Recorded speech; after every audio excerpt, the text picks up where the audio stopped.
عورتوں کی نماز کا طریقہ مکمل پریکٹیکل توجہ کے ساتھ سمجھ لیجیے گا اور ثواب کی نیت سے دوسروں کے ساتھ شیئر بھی کر دیجیے گا۔ عورتیں بعض پریشان ہوتی ہیں کہ بعض لوگ ایسے بول رہے ہیں، بعض ایسے بول رہے ہیں، تو ہم کیسے نماز پڑھیں؟ یہ بات یاد رکھیں، عورتوں نے جب اللہ اکبر کہنا ہے تو چادر کے اندر سے ہی کندھوں تک ہاتھ اٹھانے ہیں اور ہاتھ اپنے سینے کے درمیان میں یوں کر کے باندھیں، الٹا ہاتھ نیچے اور دایاں اس کے اوپر یوں کر کے الٹے ہاتھ کی پشت کے اوپر اپنے دائیں ہاتھ کی ہتھیلی کو رکھ کے یوں کر کے سینے کے درمیان میں ہاتھ چادر کے اندر سے ہی باندھ دینے۔ ایک یہ چیز ہو گئی۔ دوسری چیز یہ، جب عورتوں نے رکوع کرنا ہے تو ان کے لیے صرف اتنا جھکنا کافی ہے کہ ان کے ہاتھ گھٹنوں کو بس ٹچ ہو جائیں، بالکل کمر سیدھی کرنا مردوں کی طرح عورتوں پر لازم نہیں ہے۔ دوسری چیز یہ ہو گئی۔ تیسری چیز یہ ہے کہ عورتوں نے جب سجدہ کرنا ہے تو اس وقت سجدہ اس انداز میں کریں گی کہ سجدے میں جانا تو ایسے ہی ہے لیکن یوں کر کے بیٹھ کے اپنے دونوں پاؤں ایک طرف نکال لیں گی رائٹ سائڈ پہ، اس کے بعد پھر یوں کر کے زمین پر سجدہ کریں گی اور کلوز ہو کے سمٹ کر سجدہ کریں گی کہ ان کی رانیں ان کی پنڈلیوں سے ملی ہوئی ہوگی، ان کا پیٹ ان کی رانوں سے ملا ہوا ہوگا، ان کے بازو ان کی کروٹوں سے ملے ہوئے ہوں گے، بالکل کلوز ہو کے جتنا سمٹ سکتی ہے، جتنا کلوز ہو سکتی ہے اتنا کلوز ہو کے عورت اس طرح سجدہ کرے گی۔ نماز میں جتنے بھی سجدے کرنے سارے کے سارے عورت اسی طرح کرے گی۔ اور اتحیات پہ جب بیٹھنا ہے تو وہ بھی بیٹھنے کا طریقہ یہی ہے کہ دونوں پاؤں رائٹ سائڈ پہ نکال لینے،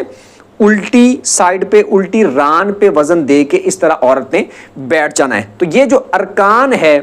ہاتھ باندھنے کا، رکوع کرنے کا، اتحیات میں بیٹھنے کا، سجدہ کرنے کا، یہ ارکان میں ادا کرنے میں فرق ہے۔ باقی نماز کے اندر جو کچھ پڑھنا ہے وہ سارا کچھ سیم ہے۔ ہاں بعض لوگ آپ کو یہ کہتے ہوئے ملیں گے کہ بخاری کی حدیث موجود ہے، اللہ کے رسول صلی اللہ علیہ وآلہ وسلم نے ارشاد فرمایا جیسے مجھے نماز پڑھتے ہوئے دیکھتے ہو اس طرح نماز پڑھو، تو وہ عورتوں پر بھی فٹ کر رہے ہوتے ہیں۔ اس پر میں بڑی ڈیٹیل سے بہت ساری ویڈیوز بنا چکا ہوں، آپ میرے اکاؤنٹ پہ چیک کر سکتے ہیں، حوالہ جات کے ساتھ حدیثیں میں نے اس پہ دکھا کے سارے اسکرین شاٹ دکھا کے حدیثیں ساری میں نے اس میں دکھائی ہوئی ہیں،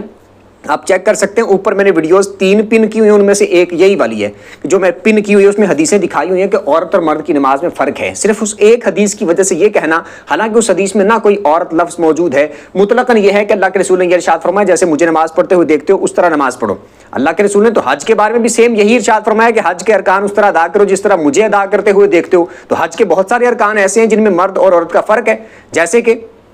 صفا اور مروہ کے درمیان مرد دوڑتے ہیں، عورتیں نہیں دوڑتی۔ اسی طرح باقی معاملات میں، بہت سارے معاملات میں حج کے ارکان میں عورت اور مرد کا فرق ہے۔ تو علیحدہ سے بہت ساری حدیثیں موجود ہیں جس میں اللہ کے رسول نے